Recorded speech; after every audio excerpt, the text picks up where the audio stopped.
Assalamualaikum warahmatullahi wabarakatuh.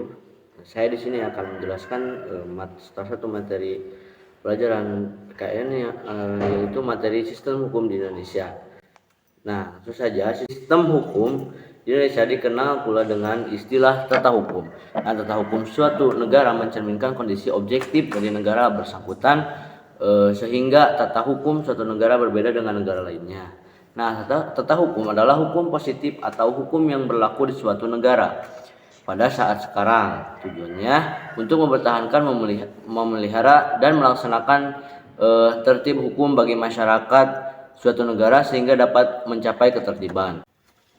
Nah, tata hukum Indonesia juga merupakan keseluruhan peraturan hukum yang diciptakan oleh negara dan berlaku bagi seluruh masyarakat Indonesia yang berpedoman pada Undang-Undang Dasar Negara Republik Indonesia tahun 1945.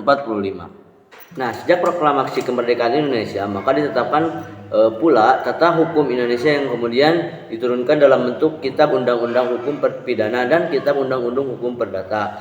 Nah, pertama ada sistem peradilan di Indonesia. Sebelum penjelasan tentang sistem peradilan di Indonesia, maka berikut penjelasan mengenai lembaga pengadilan. Jadi lembaga pengadilan ini adalah lembaga negara yang mengawasi pelaksanaan dari suatu kaidah hukum. Nah, lembaga ini juga merupakan wahana bagi setiap rakyat yang mencari keadilan untuk mendapatkan haknya sesuai dengan ketentuan hukum yang berlaku.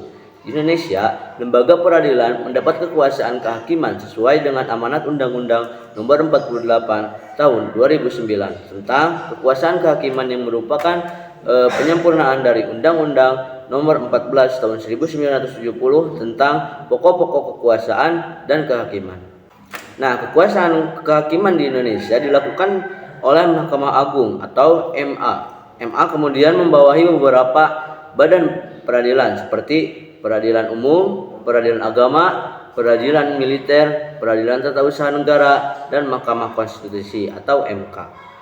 Nah, dasar hukum-hukum ini menjadi pedoman bagi lembaga peradilan untuk melaksanakan tugas dan wewenangnya sebagai lembaga kekuasaan kehakiman secara bebas tanpa ada intervensi atau campur tangan dari siapapun.